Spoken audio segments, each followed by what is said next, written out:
Крымский вечер с радио «Крым Реалии». Радио «Крым Реалии», 105,9 FM. Это «Крымский вечер», в студии Екатерина Некречия, Андрей Гевко. И сегодня в выпуске вы узнаете: тело Владислава Рослякова, подозреваемого в массовом убийстве в Керчи, до сих пор не похоронили. Что известно о ходе следствия? Как сын премьер-министра Чехии попал в Крым и что об этом думают в самой Чехии? А также, когда украинские власти обустроят административную границу с Крымом. Поговорим об этом с гостем в нашей студии. На полуострове слушайте нас на 105,9 FM. Трансляция эфиров смотрите на Facebook и YouTube страницах «Крым Реалии». Подписывайтесь, задавайте свои вопросы, комментируйте темы, предлагайте свои, кстати, темы для обсуждения. Также вы можете попасть к нам в эфир по телефону бесплатному для жителей Крыма 8 810 06 926, номер телефона для жителей материковой части Украины 044 490 31 18. Ну и также напоминаем вам, что у нас эфиры начинаются с самого раннего утра в 8:35 по крымскому времени, потом в 13:10, ну и затем вечером в 19:30.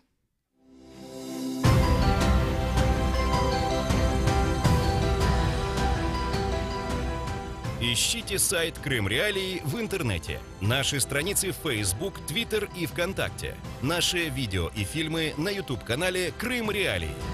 Крымчане имеют право знать.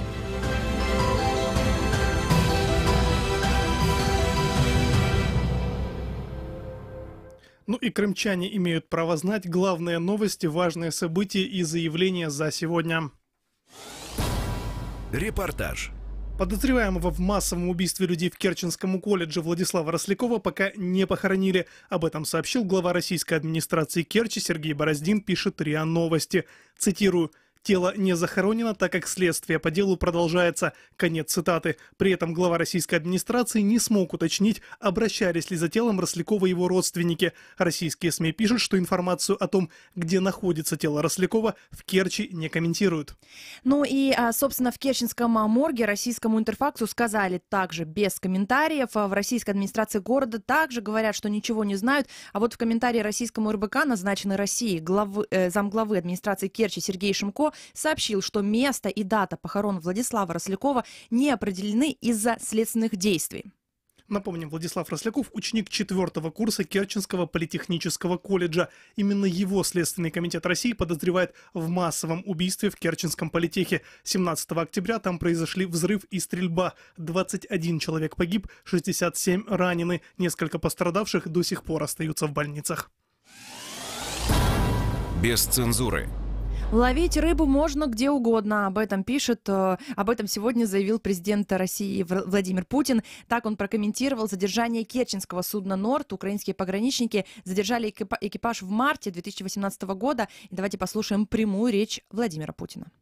Взяли моряков, задержали, там незаконное задержание. Ведь даже по действующим нашим соглашениям ловить можно рыбу где угодно. Нельзя только заходить в территориальные воды. Вот и все. Они же действуют, соглашения, никто их не отменял. Взяли людей, задержали, держали там целый год. И сколько капитана, по-моему, до сих пор там держат этого судна. Это абсолютно незаконные действия. А в то время, когда наши пограничники задержали соответствующее судно, желания даже не было по этому поводу разговаривать. Как будто этих людей не существует.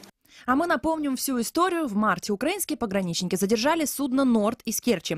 Оно шло под российским флагом. Украинские силовики открыли уголовное производство по факту выхода судна из закрытого порта аннексированного Крыма. А в мае уже российские пограничники возле мыса Тарханкут задержали украинских моряков из Очакова. Несколько недель назад эти экипажи обменяли. Но украинский омбудсмен Людмила Денисова подчеркнула, что, во-первых, это не обмен, ведь моряков из Керчи никто в Украине как бы и не держал. Они покинули материк по украинским документам. Во-вторых, морякам из Очакова не позволяли выехать из Крыма, забрав паспорта. Денисова говорит, что ФСБ на ее запросы не отвечала. При этом крымские и российские СМИ называли моряков из Очакова браконьерами. И также до сих пор в Крыму остается капитан судна из Очакова Виктор Новицкий. Он вышел из СИЗО под подписку о невыезде. Ну и, наконец, напомним, что официальный Киев и страны Запада аннексию Крыма России не признают. В отношении Крыма действуют международные санкции. Цитата дня. Катерина, если бы у меня был сын, я не знаю, был бы он счастлив в Крыму или нет, а вот, как сказал премьер-министр Чехии Андрей Бабиш, в Крыму мой сын был счастлив. Это его прямая цитата. Так он рассказал о поездке сына на аннексированный полуостров. На своей странице в Facebook он даже выложил фотографии. Но как же его сын оказался в Крыму? Напомним, Бабиш-младший на днях в интервью чешскому СМИ рассказал, что в прошлом году его задержали соратники отца и насильно вывезли в Крым через Москву. Так, Бабиш-младший не должен был давать показания против своего отца. Чешский премьер фигурирует в уголовном деле о махинациях с деньгами ЕС. Сам премьер-министр говорит, что сына вывозили в Крым не насильственно, ему просто дали отпуск. Ну и при этом Бабиш-старший выложил фото сына в Крыму. Мы проверили эти фото, предположительно они сняты в Севастополе. Реакции украинских органов власти пока не было. Напомним, что украинские законы разрешают въезд в Крым только через украинские пункты пропуска на материке. А вот в Чехии премьеру Бабишу грозит отставка. 6 оппозиционных партий выразили ему недоверие. Сегодня в чешском парламенте состоялось слушание дела. Сейчас с нами на связи корреспондент украинской службы «Радио Свобода» в Праге Ростислав Хотин. Добрый вечер, Ростислав. Добрый вечер. Скажите, пожалуйста, что же сегодня обсуждал чешский парламент, и есть ли какое-то решение относительно вот такого вот инцидента? Ну, обсуждение в чешском политикуме среди депутатов чешского парламента началось сразу, когда возник этот скандал после того сенсационного интервью 2 дня назад. Так что реакции идут активные. А сегодня Сенат чешского парламента принял решение о том, как бы высказался, проголосовал за то, что премьер-министр Андрей Бабиш не должен исполнять премьерские обязанности, что оно вредит ему как бы в исполнении премьерской обязанности во время расследования этой всей истории, связанной и с коррупционным расследованием насчет гнезда Чаплинова, этого Аистова, гнезда под Прагой, это конференц-центр такой, из-за которого все и разгорелось. И насчет, пока будет идти расследование, особенно вот этой ситуации с вывозом сына в Крым, насильно, не насильно. Вот, так что есть это решение. Очевидно говорят, что возможно будет даже на будущей неделе голосование за вотом доверия правительству и премьер-министру лично Бабишу, вернее, не правительству, скорее, а премьер-министру Бабишу. Это может выразиться в серьезный политический кризис, правительственный кризис. Дело в том, что Бабиш, вся эта история разгорелась в том, что он как бы считает чешская пресса и политики, многие оппозиционные особенно, что ему как раз нужно было убрать на время избирательной кампании в прошлом году сына, чтобы не разгорелся скандал и не помешало его партии АНО, Союз недовольных граждан, победить на этих выборах. Она победила, а потом, чтобы долго коалициада развивалась, ситуация с премьер-министром, формированием правительства очень долго. Это была коалициада, несколько месяцев длилась после выборов в прошлом году. Так что вот на этот период как бы критически такой, чтобы не отвлекать и не было удара какого-то из-за коррупционной этой сделки, из-за сына, который был собственником этого комплекса, на него было переписан он, чтобы его убрать как бы в Крым, такая серая территория. Так что вот так. И нужно для того, чтобы отправить в отставку Бабиша 101 голос сенаторов из 200, то есть 50 плюс 1 голос, 50% плюс 1. Но сейчас пока что как бы противников Бабиша в парламенте 92. Вот не хватает еще 9 голосов, ну то есть с другой стороны говорить о том, что будет какая-то отставка, тоже нельзя, потому что чешская политика, она непредвидимая, она сложно прогнозируемая. Бабиш, непонятно, какие у него отношения с Земаном, то он поддерживает его, то не поддерживает. Непонятно, партнеры по коалиции социал-демократы, если они уйдут от Бабиша, тогда может даже будут и следующие парламентские выборы досрочные. То есть Крым в чешской политике сегодня играет такую значительную роль, этот инцидент. Ростислав, а скажите, а как же проверить, насильно или не насильно вывезли его на полуостров украинский? Ну, сын говорил в интервью, что как бы была такая дилемма или в Крым, или в психлечебницу какую-то. Ну, то есть, что у него какие-то расстройства психические, как говорил премьер Бабиш. Но, с другой стороны, как бы Бабиш говорит, что не насильно, что как бы добровольно, и сегодня он дал понять, что сын его вроде бы как был счастлив, ну то есть хорошо проводил время в Крыму. Вот, так что надо вспомнить, конечно, да, что Крым занимает такую уже несколько лет, такую в чешской политике, такую роль какую-то значительную, я бы сказал, в восточной политике Чехии. Я напомню, что всем запомнились и, конечно же, не прошли незамеченными эти контроверсионные, противоречивые заявления президента Милоша Земана Крыме, что надо смириться Украине с аннексией Крыма, принять это как факт аккомпли, как свершившийся факт, вот, и что санкции против России не нужны. То есть Крым уже как бы был раньше. И понятно было, что Земан был как бы пророссийским политиком. Если сейчас Россия как-то помогала и Бабишу как бы уйти от критики во время избирательной кампании, то получается, что и премьер как бы может быть зависим, как бы должником политическим быть России. Поэтому вот здесь ситуация тоже. Плюс некоторые чешские депутаты, особенно от коммунистов, вот таких вот людей, которые к Украине скептически относятся к ее евроинтеграции, они ездили в Крым, на Донбасс, так что это тоже ложится в эту вот тему как бы, чешского политикума и украинского конфликта на Востоке и аннексии Крыма. Спасибо большое. На связи с радио Крым Реалии был наш коллега из Праги Ростислав Хотин. Ну и далее наш эфир только начинается. Мы расскажем вам о многом интересном. Оставайтесь с нами. Крым в центре внимания. Пенсионный фонд «Геническое» передает России персональные данные крымчан, которые выехали на материк. Об этом вам говорю не я, об этом рассказал Крым Реалии заместитель постоянного представителя президента Украины в Автономной Республике Крым Изет Гданов. По его словам, пенсионный фонд «Геническое» якобы хочет избежать выплаты так называемых двойных пенсий для крымчан от Украины и России. Я процитирую. «Мы не имеем права сотрудничать со страной-агрессором. Мы передаем данные наших граждан, которые покидают Крым в связи с притеснениями. Более того, наши органы обращаются на русском языке и пишут «Республика Крым», как это делает оккупант. Как это возможно?» Конец цитаты. По его словам, постоянное представительство президента Украины в РК обратилось в СБУ, чтобы они приняли меры. Также Гданов на своей странице в Фейсбуке опубликовал примеры таких обращений к российским органам от Украинского пенсионного фонда. В ответ на запрос Крым Реалии в фонде подтвердили, что ведут переписку с Россией. При этом уточнили, что они не общаются с подконтрольными Москве властями на полуострове. Два бывших военных городка на мысе Хрустальном в Севастополе решили снести. Это еще одна новость сегодняшнего дня. Об этом пишет издание «Примечание» со ссылкой на российское правительство Севастополя. Имущество военных городков признали пришедшим в негодность. Его спишут и демонтируют. А что же появится на месте городка? Ну и на месте городка появится что, Андрей? Новые объекты культуры. Речь идет о новом музейном комплексе. Его уже начали строить. На днях об этом написало издание «Форпост». В комплекс войдут также театр оперы и балета, филиал Третьяковской картинной галереи, между прочим, киноконцертный зал и музей обороны Севастополя 1941-1945 годов. Ну и важно сказать, что заказчик строительства — Фонд культурного наследия России, а вот, собственно, застройщик — компания «Стройгазмонтаж», связанная с братьями Ротенбергами. Я думаю, что это название уже, эта компания давно на слуху. Эта фирма также строила Керченский мост, и, как пишут примечания, 3 земельных участка на мысе Хрустальном Ротенбергам выделило российское правительство Севастополя без конкурса. Внимание! Общая площадь участка больше, чем 18 гектар, объем инвестиций в проект около 25 миллиардов рублей. Собственно, макет нового комплекса ранее показали севастопольцам, но им он не понравился. Свое возмущение они высказывали в соцсетях.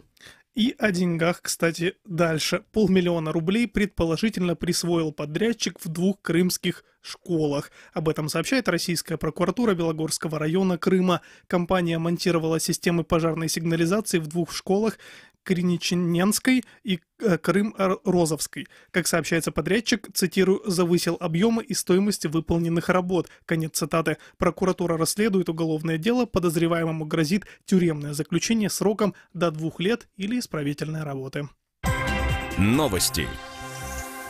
Ну, а теперь всем тем, кто пользуется, собственно, соцсетями, что-то читает, постит, репостит, это важная новость. А всем тем, которые как-то относятся к соседней России или живут там, ну или же живут на оккупированной территории. Законопроект об отмене уголовной ответственности за репост приняли в первом чтении депутаты Госдумы России. Согласно поправкам, первым наказанием за репост будет административный штраф. Это касается материалов, которые по российскому законодательству провоцируют ненависть или вражду. Уголовная ответственность будет только, если человек уже привлекался за репост в течение года. Теперь нарушителям закона будет грозить штраф от 20 тысяч рублей или до 15 суток арестов. Юридические лица могут штрафовать на сумму до 500 000 рублей. И напомним, что отменить уголовную ответственность за репосты предложил в начале октября президент России Владимир Путин. Он заявил, что ситуацию не нужно доводить, цитирую, до маразма и абсурда. За репосты и лайки в социальных сетях в прошлом году к ответственности привлекли 461 человека в России и аннексированном ею Крыму. В то же время эксперт аналитического центра «Сова» Мария Кравченко в одном из эфиров радио «Крым Реалии» высказала мнение, что свободы слова благодаря поправкам больше не станет. Более того, подобных дел по репостам может стать еще больше, поскольку доказать административное правонарушение в суде легче, чем уголовное. Что же такое до маразма и абсурда, да, если речь идет, ну окей, не сразу посадят за репост, но за второй репост в течение года какого-то неправильного, по мнению российской власти, материала, может наступить и уголовная ответственность. Ну и вот интересно, собственно говоря, что будет вот с этими самыми людьми. 461 человек уже привлечены к ответственности, им заменят на административную ответственность, или все-таки уже они будут проходить по уголовной, и вообще как будет работать эта система, и на кого она будет влиять, пока что совершенно непонятно. Что такое маразм и абсурд? Собственно, это уже решайте вам, дорогие, особенно вам, те, кто пользуются социальными сетями. Ну и далее в нашем эфире важное заявление и мнение, которые звучали в эфире радио «Крым Реалии» сегодня утром. Свобода слова. Сделка по купле-продаже санатория «Ливадия» незаконна с точки зрения международного права. Будущим собственникам санатория юристы не рекомендуют проводить сделки с этой недвижимостью, которая попала под так называемую национализацию в Крыму. Об этом в нашем эфире рассказал юрист Українського регіонального центра прав чоловіка Віталій Набухотний. Ці питання націоналізації, вони є незаконними, більше того, вони порушують міжнародне право, вони є окремим різновидом злочинів, воєнних злочинів по Римському статуту. Стосовно самої Ливадії, я би, по-перше, порадив би, звичайно, в майбутньому, так сказати, власнику, по-перше, її не купляти, тому що дійсно цей правочин, він буде незаконним відповідно до українського законодавства і відповідно до норм самого міжнародного права. Важно сказать, что в этом эфире было очень много звонков из Крыма, и люди делились своими мнениями на этот счет. Ну а вот подконтрольный Кремлю Совет министров Крыма выставил на продажу 2 санатория. Алмазный, который находится в центре Евпатории, стартовая цена почти 62 миллиона рублей. И Ливадия вблизи Ялты, стартовая цена лота 396 миллиардов рублей. Санаторий Ливадия был одним из ведущих кардиологических центров со времен СССР. В 2017 году его закрыли, и по мнению украинского политолога Алексея Якубина, купленное имущество, которое в Крыму до этого национализировали, может стать объектом судебного рассмотрения и в соседней России. В 2014 году, да, когда просто-напросто без выкупа имущества, без компенсаций проходила просто смена контроля над санаториями, над объектами собственности. Вот эта предыстория национализации, а теперь и попытки приватизации, она влияет и на сам процесс приватизации, и на то, что эти активы, они, скажем так, являются рискованными активами. Потому что может возникнуть ситуация, что даже в контексте самой Российской Федерации будет оспорен статус этих активов, учитывая ситуацию 2014 года и того, как они переходили в собственность. Утренние эфиры радио «Крым Реалии» по крымскому времени можно уже слушать с понедельника по пятницу с 8:35 утра. Можно принимать в них участие. И также в 13:10 и вот в 19:30 вечерний нужно эфир. Принимать в них участие, не просто можно, нужно. Нужно. Какой номер телефона? Знаешь ли ты, Андрей, его наизусть? Конечно, 8 800 10 06 926 для жителей Крыма совершенно бесплатно. Поэтому ждем ваши звоночки, и далее в нашем эфире мы будем очень важные темы также обсуждать. Мы только разогрелись, только начали, поэтому подключайтесь в своих комментариях, в своих звонках. Оставайтесь с нами на 105,9 FM. Вечер. Лучшее время, чтобы узнать главные события дня. С понедельника по пятницу в 19:30. Крымский вечер на радио «Крым Реалии».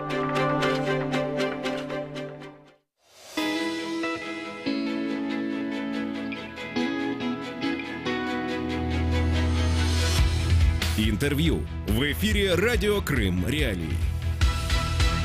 Радио «Крым Реалии», 105,9 FM, и это «Крымский вечер», который вы можете провести с нами, включив сайт «Крым Реалии», например, или включив прямые видеотрансляции на наших страничках в YouTube и Фейсбуке. Подключайтесь, пишите комментарии, стараюсь за ними, за всеми следить. Также напомню, номер телефона нашей студии бесплатный для жителей Крыма 8 800 10 06 926. И в нашей рубрике далее интервью на важную тему, но перед тем, как мы перейдем перейдем к ней, поговорим немного о том, что случилось сегодня. Точнее, все темы наши, они произошли как-то сегодня, об этом много говорили. Вот представлю гостя, Ольга Куришко, юрист общественной организации «Крымсоц» в нашей студии. Здравствуйте, Ольга. Здравствуйте. Ну и мы начнем с такой вот темы. Сегодня на админгранице между Крымом и материковой частью Украины российские силовики задержали крымско-татарских активистов Ленору Дюльбер и Наримана Джиляла, делегата Курултая Лемара Юнусова и бывшего делегата Курултая Мустафу Асаба. Позже Дюльбер отпустили. На момент начала эфира Нариман Джилял сообщил, что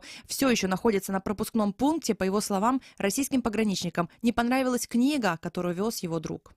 Во время таможенного осмотра сотрудникам данной службы не понравилась книга, которую вез один из наших друзей, так как эта книга была посвящена теме аннексии Крыма, написана она украинским автором, и он купил ее просто, чтобы почитать. И забрали у нас монету, которая была отчеканена в прошлом году к столетию Курултая крымско-татарского народа.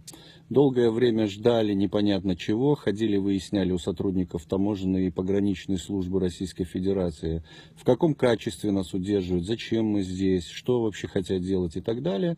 В результате и нашего друга, который был владельцем книги, забрали, указав, что они должны оформить изъятие данного издания, так как в нем не как бы содержатся материалы экстремистского содержания, после чего нас должны отпустить. О задержаниях, которые вот сегодня происходили на админгранице с Крымом, Крым Реалии сообщил глава ЦИК Курултая крымско-татарского народа Заир Смедляев. Всех отпустили, им задавали стандартные вопросы, кто, куда, зачем. Это очередная акция устрашения, сказал он нам. Но и сейчас на связи со студией Заир Смедля, глава ЦИК Курултая крымско-татарского народа, который сегодня и информировал общественность через наши средства массовой информации в том числе. Вечер добрый. Добрый вечер. Какая ситуация и, собственно, какие причины, почему задержали? Тоже какие-то книги были, которые не понравились, или другие причины называли? Ну, я скажу так, все это предполагаемые вещи.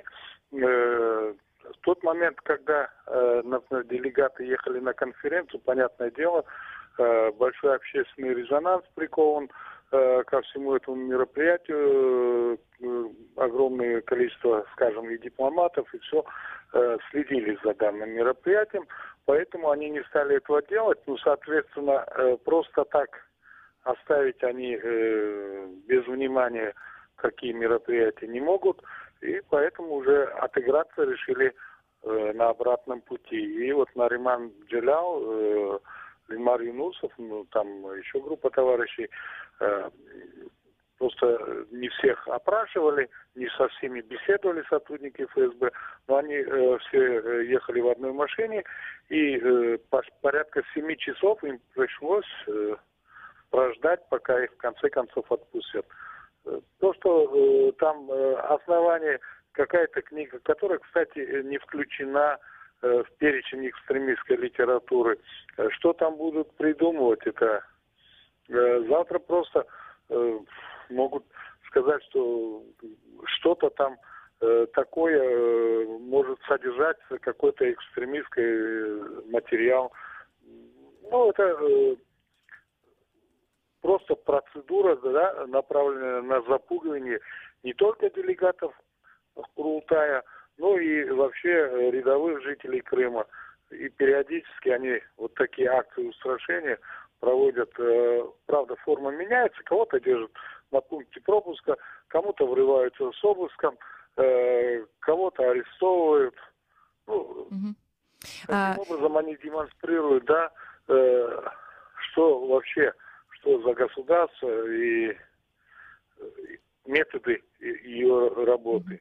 Заир, скажите, пожалуйста, собственно, какие-то комментарии от российских силовых структур, потому что в течение дня их не было. Сейчас ли они звучат? Какая-то официальная позиция, собственно, почему эти разговоры велись? Почему задерживали на админгранице? Ну, как правило, все такие действия остаются без комментариев. У нас даже были случаи, когда сына делегата Курултая похитили с пункта пропуска, одели на голову мешок и в течение 17 часов возили по разным местам и рассказывали о том, что он может стать потеряшкой. Ну, то есть и никаких объяснений, никаких комментариев, ничего нет. Мгм. Понятно. Скажите, пожалуйста, на данную минуту всех ли пропустили? Ну, все те, кто выехал, кто выезжал на конференцию туда и вернулись обратно, все, в принципе, сегодня уже, ну, правда, некоторые после вот этой душещипательной беседы и вот этих действий, ну, большинство, в принципе, вернулось спокойно. Мгм. Спасибо вам большое за то, что включились в эфир радио Крым Реалии. Я напомню, что с нами на связи был Заир Смедля, глава ЦИК Курултая крымско-татарского народа, и который рассказывал о том, что сегодня происходили, как и по каким причинам, возможно, сегодня происходили такие задержания на админгранице с Крымом. Ну и в нашем эфире я напомню, что есть уже гости, поскольку эта часть, это интервью, Ольга Куришко, юрист общественной организации «Крымсос», и есть звоночек нашего слушателя из Москвы, если не ошибаюсь. Пожалуйста, какой у вас вопрос по теме эфира или нет к нашим экспертам или же к коллегам? Да, у меня... Да, у меня вопрос по теме именно эфира. Спасибо, что посвящаете про Крым.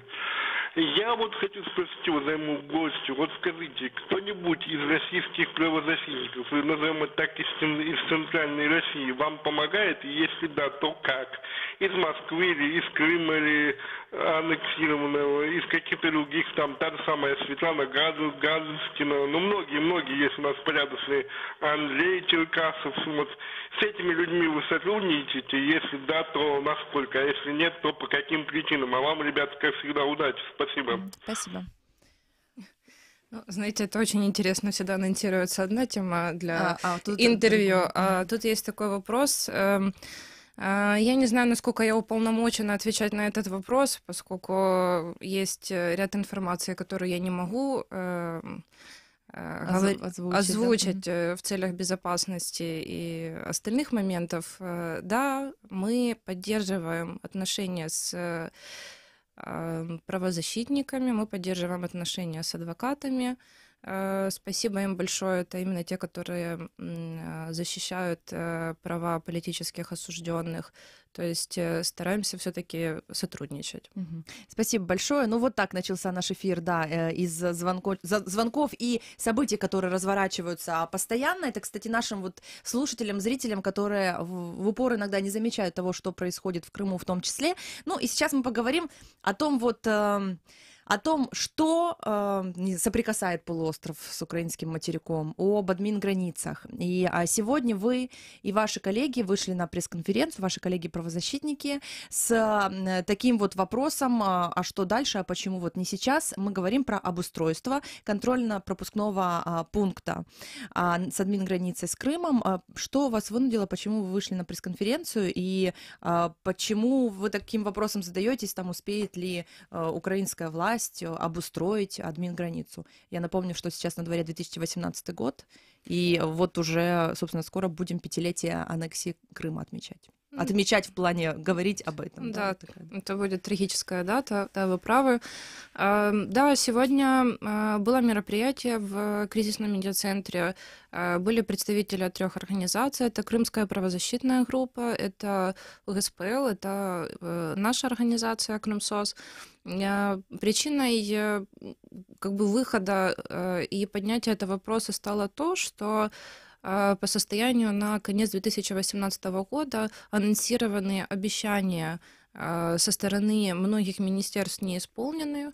Дополнительно был проведен мониторинг правозащитниками 12-13 числа, и был такой осмотр этих КПВВ, что сделано, что не сделано, какая там ситуация, который подтвердил, что ничего не сделано. В июле 2018 года было принято решение Кабинета министров о выделении приблизительно 106 миллионов гривен на обустройство админграницы. Да, да. Кроме того, пунктов. было еще выделено 2 миллиона для разработки проектной документации, которая необходима для этого строительства. И когда мы занялись вопросом поисков, почему так сложилось, а кто виноват, почему ничего не сделано и какая есть позиция, анонсировали это событие и изначально собирались выступать общественные организации. Представительство президента Украины ВРК заявила свое желание уже непосредственно перед самим мероприятием взять слово, и Министерство инфраструктуры, которое непосредственно отвечает за исполнение этого решения Кабинета министров. Ну, в итоге получилось как бы... Было 3 разных мнения, это хорошо, но подведем итог в том, что нет единого мнения, единой позиции у государственных органов. Есть еще отдельная позиция общественных организаций о том, что процесс, он как бы никого уже не интересует. Необходим результат. И вопрос об устройстве КПВВ длится уже больше 2 лет. И на данный момент ничего не сделано.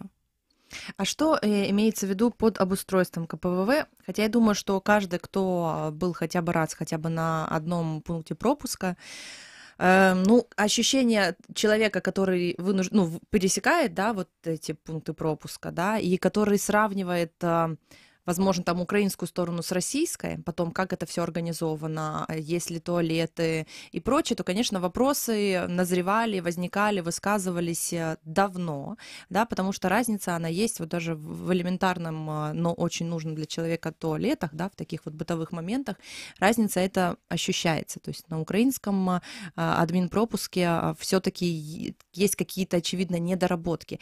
Претензии вас и ваших коллег, они именно в этом, да, в том, что вот не совсем человеческие условия на админгранице? Это вопрос комплексный, потому что это не только обустройство КПВВ, там еще и есть такое положение, как обустройство сервисных зон. Это то, о чем говорили общественники и ряд министерств. Там должны находиться центры обслуживания людей.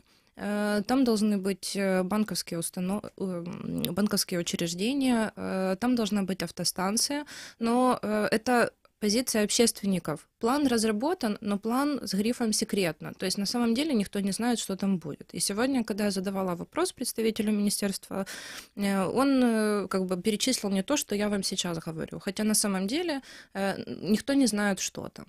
Обустройство КПВВ, оно включает в себя очень много моментов. Там постройка нестационарных строений, это обустройство медицинским обслуживанием, это обустройство гигиеническими сооружениями, и это обустройство иными дополнительными моментами, которые необходимы для комфортного прохождения. Это навес, это хорошая там конструкция, потому что даже по мнению самих людей, которые к нам обращаются, они рассказывают, ты идешь через КП, как в клетке, ну, ты чувствуешь себя как-то очень странно. Да, я была в июне, в начале июня, когда еще было холодно, но уже, конечно, это не холодно, как зимой, да, и в 5 утра на Каланчаке холодно безумно. Я даже не представляю, как люди вот в такую пору, тем более зимой, пересекают границу. И, то есть нет никакой над тобой крыши, абсолютно нет спрятаться от снега, от дождя или от солнца, которое вот летом просто бьет тебе в голову.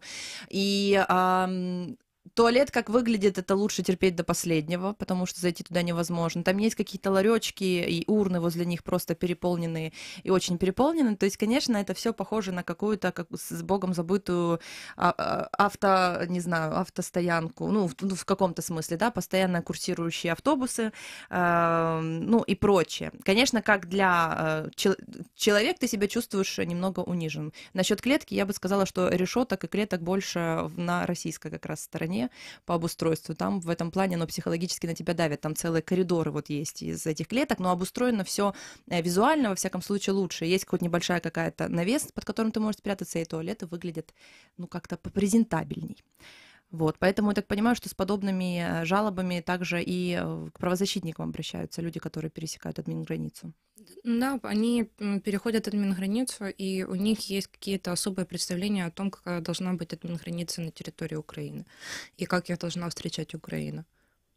Ну, на самом деле, то, что тут, мне кажется, 2 пункта. Здесь есть такие элементарные какие-то человеческие условия, которые должны быть предоставлены.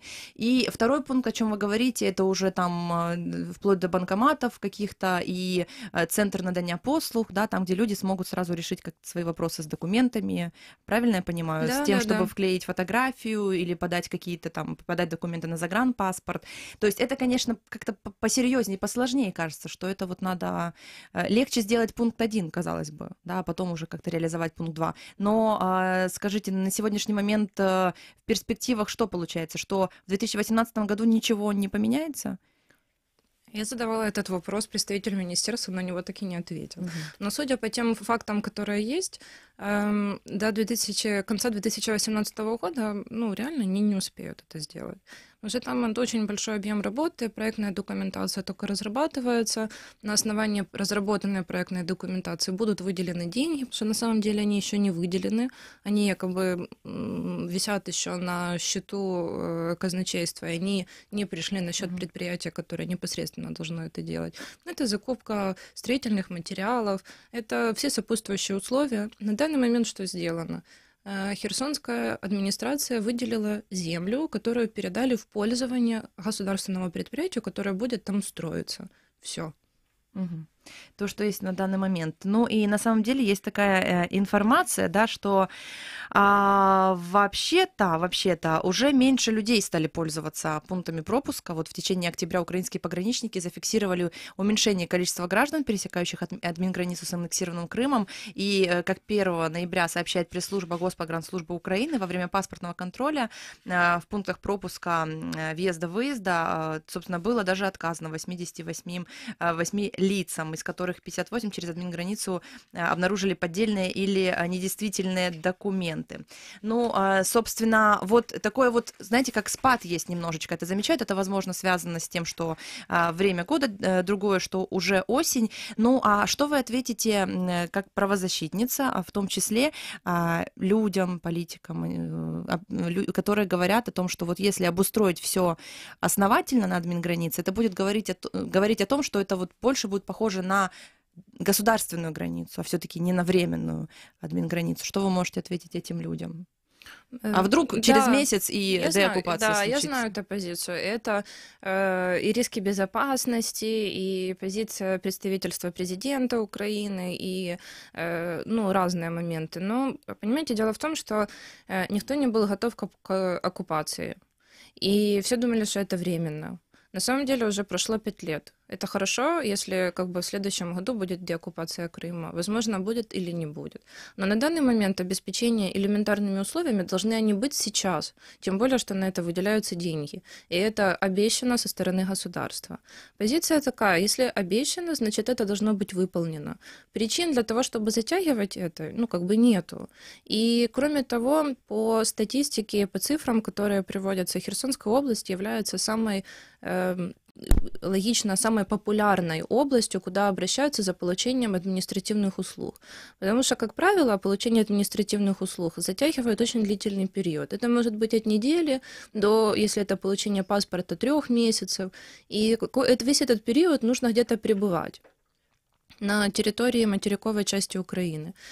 Есть очень много моментов, которые связаны с получением административных услуг. И ЦНАПы, они необходимы в непосредственной близости, потому что людям будет так удобнее. И это та же позиция самих крымчан. Те, которые говорят, это будет похоже, это будет не похоже, в законодательстве предусмотрена эта административная граница. На ней уже есть КПВВ, на ней уже есть таможенный режим, пограничный режим. Когда мы деоккупируем Крым, просто эти строения не уберутся. Все.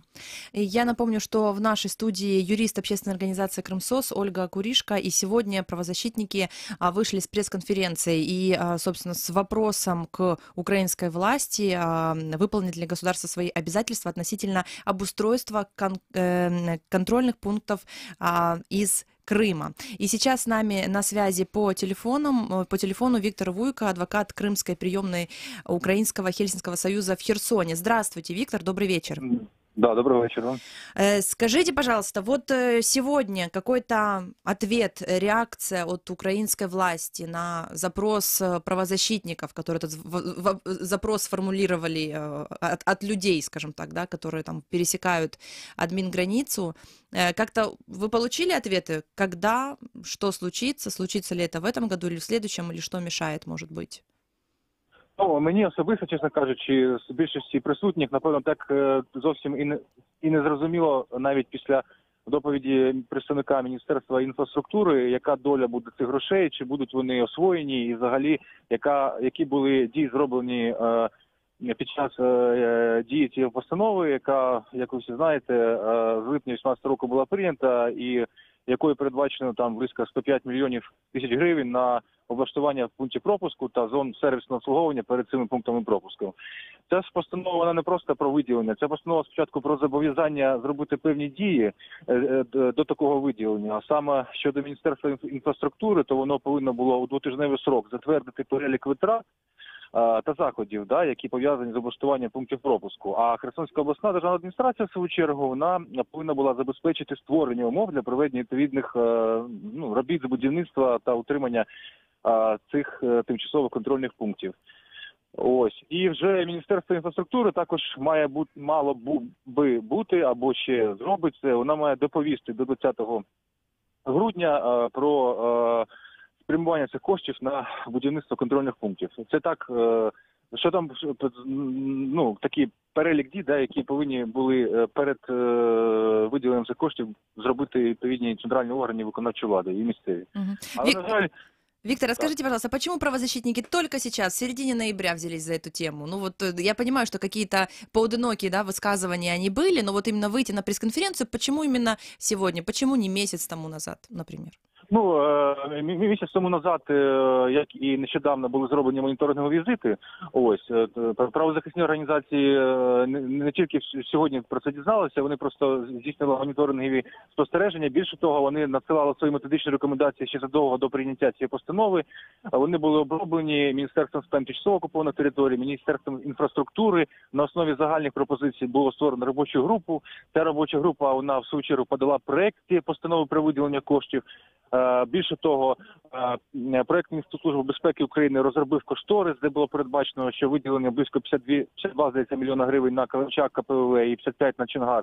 Тобто передумови були такі, достатні, щоб зробити висновок, що, мало бути все зроблено на часі, і ніхто не очікував, що така буде тяганина. А причини цієї тяганини, вони не зовсім зрозумілі нам, оскільки, якщо сприймати позицію Міністерства інфраструктури, то проблема тільки в тому, що проєктно-кошторисна документація затягується і розроблення. А проєктно-кошторисну документацію має зробити міністерство, відповідне державне підприємство, яке згідно цієї постанови є отримувачем цих коштів. Але нам Виктор, столько всего. Вот, например, Ольга не верит, в нашей студии Ольга Куришка, она не верит, что в этом году успеет обустройство это случиться. По вашему мнению, когда реально, учитывая все эти бюрократические вопросы, когда реально обустройство КПВВ случится? Важко мені бути в цьому питанні Нострадамусом, тому що, якщо б це питання залежало від правозахисних організацій, я вам відповів. Якщо не залежить від державних органів, то тут важко сказати, тим більше, що ми дізналися, що навіть на казначейському рахунку цієї суми мільйонної, її немає взагалі. Да, Ольга говорила об этом. То есть еще даже не... Хорошо, спасибо вам большое. И, собственно, с нами на связи по телефону был Виктор Вуйко, адвокат Крымской приемной Украинского Хельсинского союза в Херсоне. В нашей студии Ольга Куришка, юрист общественной организации «Крымсоц». И на связи со студией Юсуф Куркчи, первый замминистра по вопросам временно оккупированных территорий. Юсуф, добрый вечер. Добрый вечер, здравствуйте. Обсуждаем тут тему, которая непосредственно касается и вашего ведомства. Мы напомним только нашим слушателям, что 106 миллионов Кабинет министров Украины выделил на обустройство КПВВ Каланчак и Чонгар. Это, собственно, случилось, но вот правозащитники в нашем эфире говорят, что сегодня узнали, что даже, оказывается, эта сумма не переведена, со счета Держказначейства, и очень много у правозащитников претензий. Они же сегодня, вы знаете, вышли даже на пресс-конференцию. Что вы можете ответить? Что случилось? Почему обустройство еще не произошло? Я вам хочу сказать такую вещь. Дело в том, что если посмотреть на постановление, в постановлении четко сказано, что Министерство финансов должно будет дать соответствующее распоряжение для перечисления этой суммы после того, как будет разработан и представлен проект.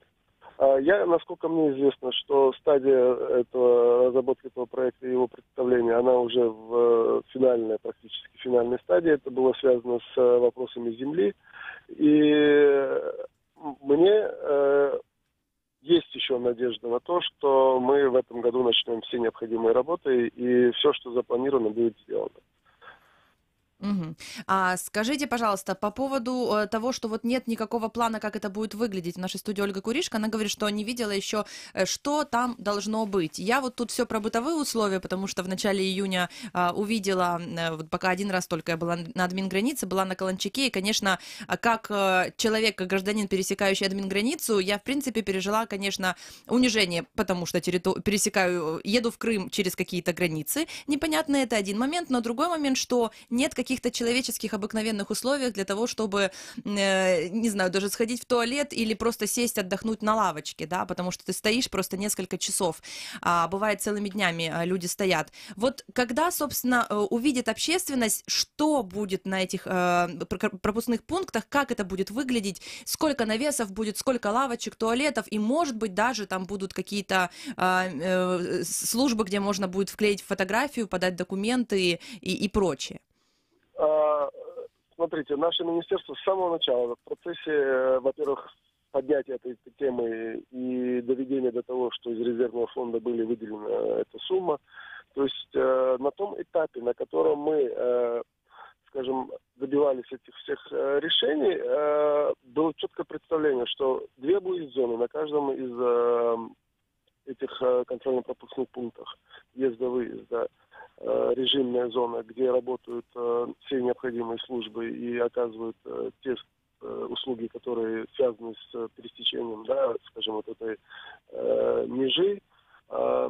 И сервисная зона, которая будет включать в себя непосредственно ЦНАП, автостанцию. И наша идея была, чтобы там еще была точка какая-то общественного питания, и в идеале, чтобы стоял Макдональдс. Да?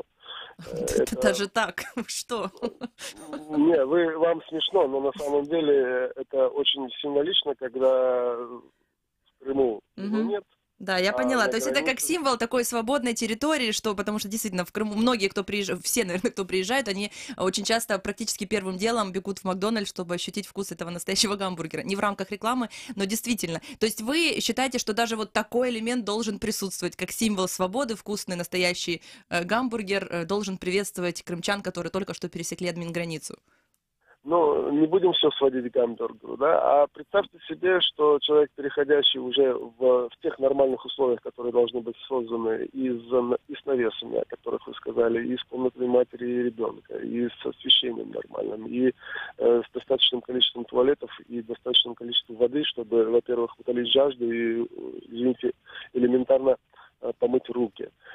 Переходя в сервисную зону, где он сможет в этих центрах административных услуг, которые должны быть шире, чем любой из областных этих ЦНАПов, где практически все услуги, которые связаны и которые связывают граждан Украины с Украиной, граждан Украины с оккупированной территорией, я хотел бы уточнить, чтобы эти услуги, у них была возможность их получить. Или, знаете, начать тот этап коммуникативный, который в конце должен будет привести к получению этой услуги, чтобы облегчить, потому как сегодня человек, который пересекает КПВВ, тратит дополнительно 5 часов на дорогу. Это 2,5 часа в одну сторону, 2,5 часа в другую сторону до Херсона, чтобы получить тот набор услуг, который есть в этом городе. Скажите, пожалуйста, Юсуф, когда будет вот хотя бы первый этап реализации тех планов, которые вы озвучили? Я скажу так. Вот с этого момента, с момента утверждения, скажем, проектной документации и выделения и перечисления этих средств до момента практической реализации проектировщики нам говорили, что это займет не больше 3 месяцев. То есть в этом году, в принципе, покращения на админгранице не видать, да? Это уже вопрос будущего года. Я думаю, что мы сможем быть свидетелями, знаете, очень хорошо и очень, наверное, сложно уже вот в течение вот этих 2 лет оставаться оптимистом в этом вопросе, но мне кажется, что при тех условиях, в которых мы находимся, надеемся, если мы в первом квартале будущего года будем иметь возможность уже просто быть свидетелями того, что там в том виде, в котором нам обещано проектировщиками и непосредственно исполнителями этого проекта, то, видимо, мы будем говорить о своем неком удовлетворении, что какой-то этап работы сделан правильно. Спасибо большое за то, что к нам включились. Вы, конечно, как настоящий чиновник, говорите очень запутанно и много чего непонятно, поэтому ждем вас в нашей студии на следующей неделе, может быть, уже, чтобы вы детальнее рассказали, что же ждет тех, кто регулярно или нерегулярно, но пересекает админграницу с Крымом. Юсуф Куркчи, первый замминистра по вопросам временно оккупированных территорий, был на связи с нами. И в нашей студии юрист общественной организации «Крымсоц» Ольга Куришко. Ольга, что вы скажете? Появилась ли у вас, не знаю, идея создать новую пресс-конференцию? Или все-таки надо подождать и пока эти все бюрократические вопросы из кабинета в кабинет украинской власти, они как-то пройдут все этапы и действительно чиновники смогут реализовать обещанные планы? Целью нашей сегодняшней встречи, и то, почему мы собрались и вышли и начали рассказывать о всех проблемах, это было привлечение внимания в первую очередь. Потому что там, где нет внимания, там очень все длительный период делается.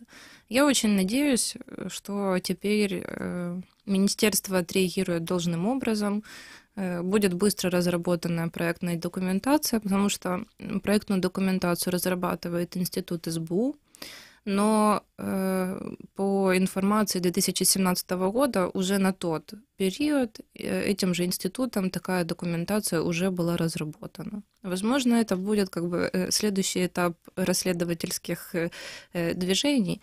Ну, как бы это интересный момент. Если все-таки ничего не будет меняться, то понятно, что после этого будет какой-то еще посыл от общественников. Мониторинговые визиты будут проходить постоянно. Вот, кстати, два интересных момента.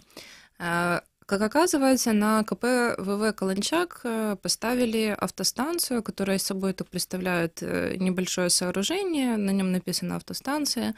Рассчитано на 12 человек, и куда люди просто заходят элементарно погреться.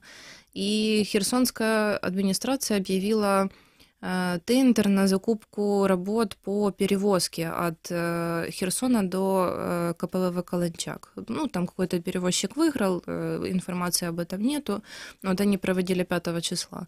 И, как стало известно, эта автостанция принадлежит на праве частной собственности предприятию, которое сдало в аренду другому предприятию это здание.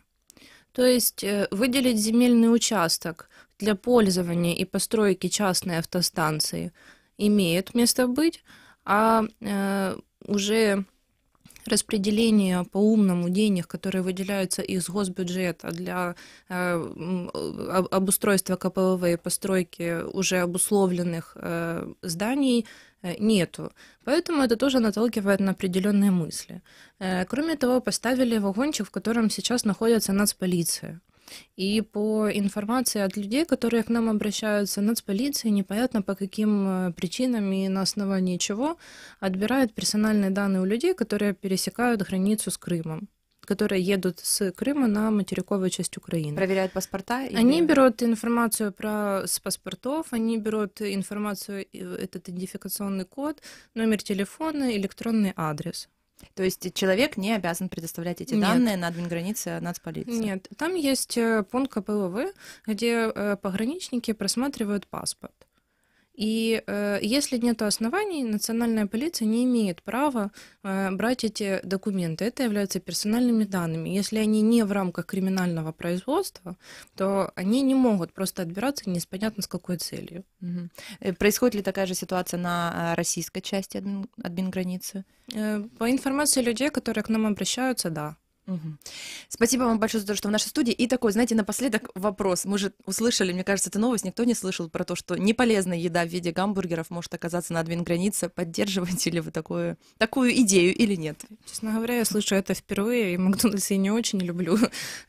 Считаю это вредной едой. Поэтому лучше, наверное, было бы остановиться на ЦНАПах, туалетах и нормальных условиях.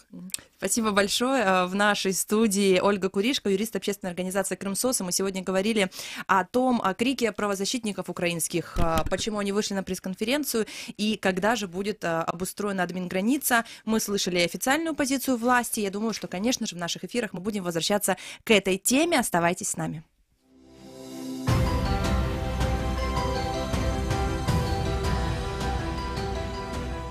Ищите сайт Крым Реалии в интернете. Наши страницы в Facebook, Twitter и ВКонтакте. Наши видео и фильмы на YouTube-канале Крым Реалии. Крымчане имеют право знать.